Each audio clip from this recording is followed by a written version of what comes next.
কোন রকম অরাজকতা বরদাস্ত নয়।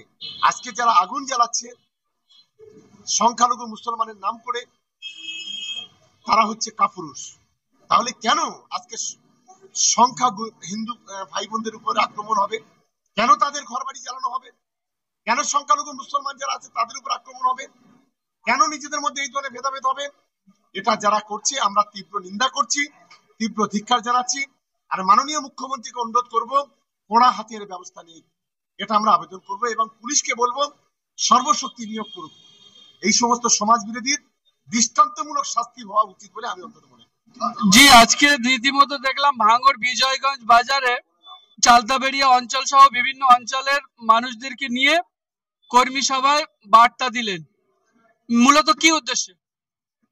দেখুন, আজকের কেন্দ্রের যে অপদার্থ সরকার যেভাবে আজকের ওয়াকফ সংশোধনী বিল গায়ের জোরকে পাশ করে সংখ্যালঘুদের উপরে যেভাবে তাণ্ডব লীলা শুরু করেছে, মূলত তার বিরুদ্ধে আমরা গোটা ভাঙড় জুড়ে প্রত্যেকটা অঞ্চলে আমাদের এই কর্মী সভাগুলো হচ্ছে, কোথাও পথসভা হচ্ছে, কোথাও মিছিল হচ্ছে।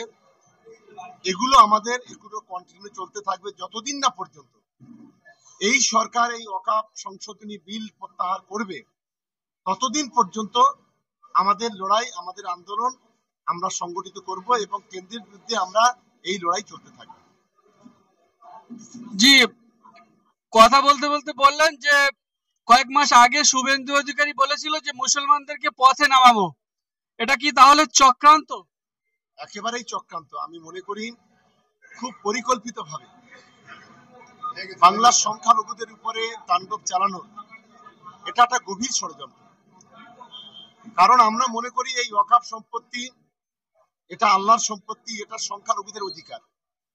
সেই অধিকার কেড়ে নেওয়ার ক্ষমতা বিজেপির দেয়নি। এই সম্পত্তি বিজেপির বাপের নয়, আর ওদের পৈতৃক সম্পত্তি নয়। এই ধরনের আইন পাশ করে ভারতবর্ষের সংখ্যালঘুদের উপরে যে তাণ্ডব চালানোর চেষ্টা করছে নরেন্দ্র মোদী, তার জবাব একদিন সুদে আসলে কড়াই গন্ডায় ভারতবর্ষের সংখ্যালঘুরা দেবে। দেখুন, এই সরকার আসার পর কখনো নোটবন্দি, কখনো সিএ, কখনো এনআরসি, কখনো আধার কার্ডের নাম করে কোটি কোটি টাকা খরচ করা, নির্বাচনের নামে প্রহসন করা। এই সরকার যেখান থেকে এসছে প্রতিদিন নিজের দোষটাকে, নিজের ব্যর্থতাকে ঢাকার জন্য বিভিন্ন ধরনের কর্মকাণ্ড শুরু করেছে। এই সাম্প্রতিককালে আপনারা দেখছেন যে এদিকে ওয়াকফ আইন পাশ করিয়ে ওদিকে 50 টাকা করে গ্যাসের দাম বাড়িয়ে দিয়েছে। আজকে পেট্রোপণ্যের মূল্য বৃদ্ধি হয়েছে, আজকে নিত্য প্রয়োজনীয় জিনিসের দাম বেড়েছে। আর গোটা দেশ জুড়ে সংখ্যালঘুদের তাণ্ডব চলেছে।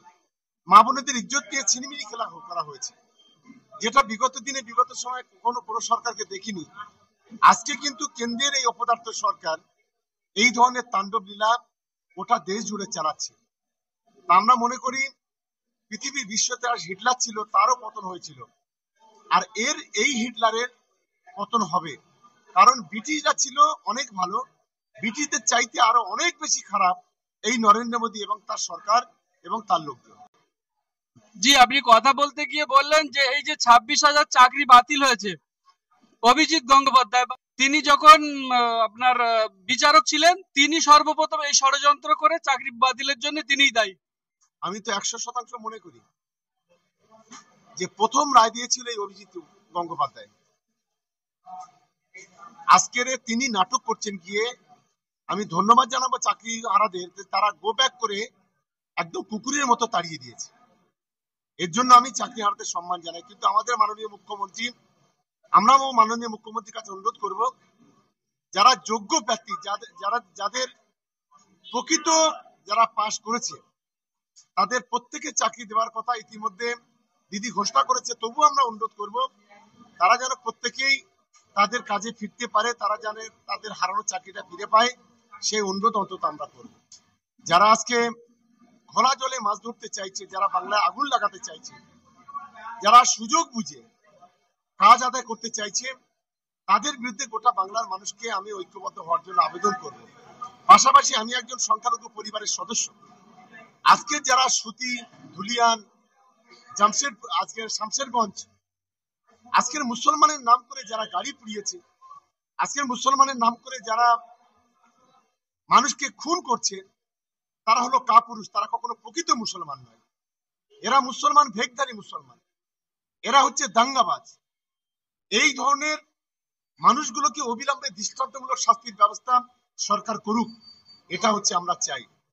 কোনো রং না দেখে আজকে যারা এই দাঙ্গাকারী, যারা গত 3 দিন ধরে তাণ্ডব চালাচ্ছে মুর্শিদাবাদের বিভিন্ন প্রান্তে, দোকানঘর ভাঙচুর, বাড়িঘর ভাঙচুর, বাড়িতে অগ্নিসংযোগ থেকে শুরু করে যে ধরনের অসভ্যতা নোংরামি করছে, এবং 2 জন খুন হয়ে গেছে, পুলিশের গুলিতেও বোধহয় 1 জন মারা গেছে, আরেকজন এখন মৃত্যুর সঙ্গে পাঞ্জা লড়ছে। এই ধরনের তাণ্ডব লীলা যারা চালিয়েছে, আমি মাননীয় মুখ্যমন্ত্রীর কাছে আবেদন করব, এদের অবিলম্বে দৃষ্টান্তমূলক শাস্তির ব্যবস্থা হোক। একদম পরিকল্পিতভাবে একটা অংশের জঘন্য সমাজের মানুষ তারা এই কাণ্ড করেছে। জি, একেবারে আপনি বলতে চাচ্ছেন যে আন্দোলনের নামে যারা এইভাবে মানে সাম্প্রদায়িক সম্প্রীতি নষ্ট করার চেষ্টা করছে, তাদেরকে কড়া হাতে বা কড়া বার্তা দিতে যাচ্ছেন। একদম। ইতিমধ্যে আমাদের ডিজি পুলিশ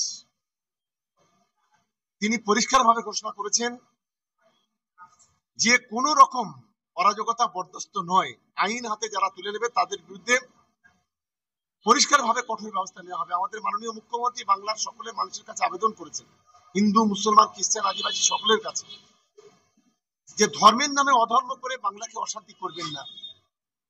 আজকে যারা আগুন জ্বালাচ্ছে সংখ্যালঘু মুসলমানের নাম করে, তারা হচ্ছে কাপুরুষ। এবং আমি মনে করি এটা সম্পূর্ণ বিজেপি, সিপিএম পিছন থেকে কিছু লোক ভিতরে ঢুকিয়ে দিয়ে পরিকল্পিতভাবে এই ধরনের ঘটনা ঘটাচ্ছে। আমরা এই ঘটনার তীব্র নিন্দা করছি। আমি বাংলার সমস্ত সংখ্যালঘু মুসলমান ভাই যারা আছে, মুসলমান ভাই বোনেরা যারা আছেন, খ্রিস্টান ভাই বোনেরা যারা আছেন, বা অন্যান্য সংখ্যালঘুরা যারা আছেন, তাদের কাছে অনুরোধ করব, বিজেপির পাতা ফাঁদে পা দেবেন না।